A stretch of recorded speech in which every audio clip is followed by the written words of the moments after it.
तकरीबन 3 साल से एक चीज को नोट कर रहा हूं, आपने भी नोट किया होगा कि ताइवान न्यूज, जो ताइवान का एक नेशनल टीवी चैनल है ताइवान न्यूज, वहां पे मुझे इंडियंस बहुत देखने को मिल रहे हैं। वो इंडिया पाकिस्तान के वॉर को भी ताइवान ने कवर किया, चाइना इंडिया के रिलेशनशिप को भी ताइवान ने कवर किया, और ताइवान और भारत के रिलेशनशिप को भी ताइवान कवर कर रहा है, और इंडियंस बैठ के अपना तजिया देते हैं। अब इंडियंस वहां पे क्यों बैठते हैं? बिकॉज ताइवान और इंडिया अपने ताल्लुकात को नेक्स्ट लेवल पर लेकर जाना चाह रहे हैं, लेकिन भारत ये चाह रहा है कि अंदरूने खाना वो चाइना को बैकलैप्स करके ताइवान के साथ ताल्लुकात बेहतर कर दे। और ताइवान और इंडिया की अभी ट्रेड भी जो है वो बिलियंस ऑफ डॉलर्स में है। मेरे पास नंबर नहीं है इस टाइम, लेकिन ताइवान और भारत की जो ट्रेड है वो भी बहुत इस टाइम एक्सट्रीम लेवल पर है, यानी बहुत अच्छी ट्रेड है। बिकॉज ताइवान सेमीकंडक्टर चिप्स बनाता है और ये बड़ी इंपॉर्टेंट है। हमारे मोबाइल फोन्स में सेमीकंडक्टर चिप्स यूज होती हैं, हमारे लैपटॉप्स में, तो ताइवान बड़ा इंपॉर्टेंट रीजन है। अब प्रॉब्लम इज दैट कि हम इस चीज को भी देख रहे हैं कि क्या भारत आने वाले टाइम पे ताइवान से भी अपने किसी तरह के रिलेशनशिप बनाएगा।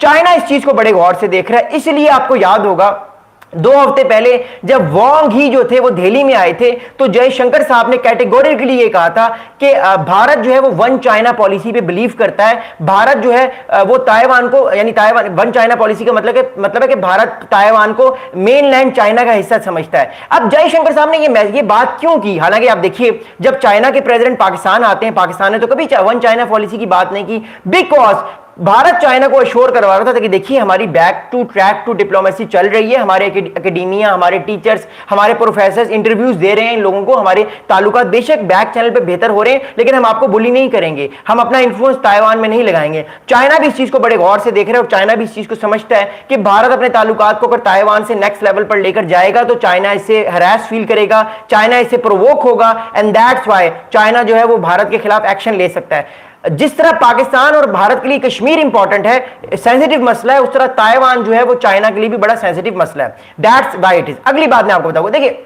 अगली बात यह है कि ये सारे मामले को जब हम देखते हैं, ये सारी जो खिचड़ी बनी हुई है इस टाइम, बहुत सारे हमारे दोस्त कह रहे हैं कि डिस्ट्रस्ट अमेरिका और भारत में बहुत ज्यादा है। मैं भी मानता हूं बहुत ज्यादा, लेकिन at the end of the day अगर भारत को चाइना को कंपीट करना है, अगर भारत को चाइना को एटलीस्ट ये बताने की कोशिश करनी है कि मैं अकेला नहीं हूं, मेरे साथ भी एलाइज हैं, मैं भी आपको तंग कर सकता हूं। अगर आपने मुझे हिमालयास पे, ट्रेड पे, साइबर वॉरफेयर पे या किसी और मामले में तंग किया तो मैं भी आपको तंग कर सकता हूं। तो चाइना को भी ये चीजें यूज कर सकता है, बट क्या भारत करेगा ये टाइम बताएगा, but that's how it is. अगली बात आपको बताऊंगा। अगली बात क्या है कि एज ऑफ नाउ जो है वो इंडिया के जो सबसे मेजर इस टाइम कंसर्न है, वो कंसर्न मैंने आपको बता दिया LAC का है, लाइन ऑफ एक्शन कंट्रोल का कंसर्न है, जो चाइना के साथ उसका पिछले कई सालों से चल रहा है।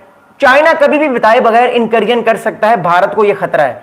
भारत को खतरा चाइना से यह है कि चाइना की फौज कभी भी भारत की बॉर्डर के अंदर आ सकती है। Bharat line of action control का क्लेम करता है, उसमें आके बहुत सारा इलाका कैप्चर कर सकती है, ये भारत का क्लेम है। इसलिए भारत अपनी बहुत सारी फौजें जो हैं वो बिठा दी हैं ऊपर। चाइना ने ऑलरेडी अपने फॉरवर्ड मिलिट्री बेसिस भी जो हैं वो ऊपर हिमालयास में बना लिए हैं, ताकि आने वाले वक्त में अगर कोई लड़ाई होती है, कोई स्कर्मिश होती है, तो चाइना फौरन से अपनी फौजों को, अपनी आर्मीज को जो है वो इंगेज कर ले और अपनी ब्रिगेड्स या अपने जितने भी फौजी असला है या अपने जितने भी फौजी बुफर गन्स हैं उनको इंगेज करके अटैक करे इंडिया पे। और इंडिया भी इस चीज को देख रहा है, भारत भी अपनी फौज को वहां पे इंक्रीज कर रहा है। अगली बात यह है कि भारत ये चाहता है कि चाइना का एग्रेसिव पोस्चर ना हो इंडिया के अगेंस्ट। हमने एक चीज नोट की पिछले 6 साल में कि चाइना का बहुत एग्रेसिव पोस्चर है इंडिया को लेके। अब मैं आपको मिसाल दूंगा, चाइना का एग्रेसिव पोस्चर भारत को लेके क्यों है, उसकी मैं वजह बताता हूं। देखिए 2015 से पहले China was not so much aggressive against India, क्योंकि भारत 2015 से पहले अमेरिका के साथ स्ट्रेटेजिक पार्टनरशिप में चाइना को कंटेन करने के लिए नहीं था।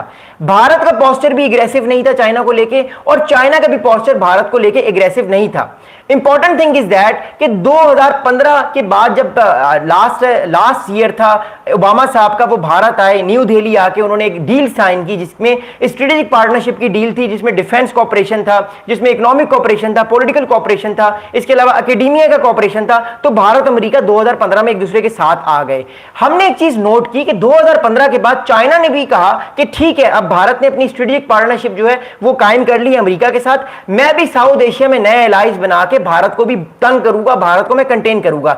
चाइना ने यह किया कि चाइना ने मालदीव पे अपना इंफ्लुएंस कायम करने की कोशिश की, श्रीलंका पे हम्बनटोटा पोर्ट पे अपना इंफ्लुएंस कायम करने की कोशिश की, पाकिस्तान में सी पैक को और तेज कर दिया। पाकिस्तान तो ऑलरेडी स्ट्रेटेजिक पार्टनर था, पाकिस्तान की और हेल्प करना शुरू कर दी चाइना ने, और बांग्लादेश में भी कोशिश कर रहा था चाइना काफी अरसे से कि उसका इंफ्लुएंस आ जाए। जब फाइनली चाइना का इंफ्लुएंस आ गया, आर्मी ने कूप किया, शेख हसीना फारिग हुई, पाकिस्तान को फौरन चाइना ने कहा कि चलिए 2 मिनट में फ्लाइट पकड़ें और आप पहुंचे, आप जो है वो आप बांग्लादेश के दारुल हुकूमत पहुंचे, ढाका पहुंचे, आप ढाका जाएं, ढाका को आप बचाएं, हम जो है वो आपके साथ हैं, हम सारे मिलकर चाइना को भारत को कंटेन करेंगे। तो 2015 के बाद भारत की फॉरेन पॉलिसी भी चाइना के बहुत एग्रेसिव थी और चाइनीज फॉरेन पॉलिसी भी बहुत एग्रेसिव थी। तो इन दो क्लैश ऑफ क्लैंस का, साउथ एशिया के दो बहुत बड़े जाइंट्स का टकराव हुआ 2020 में गलवान वैली में। तब से हमने देखा है कि टेंशन बहुत ज्यादा है। अब बहुत सारे लोग कह रहे हैं बड़ी खुशी की बात है, मेरे इंडियन दोस्त भी कह रहे हैं कि बड़ी खुशी की बात है कि मुलाकात हुई है। मैं उनको ये बताता चलूं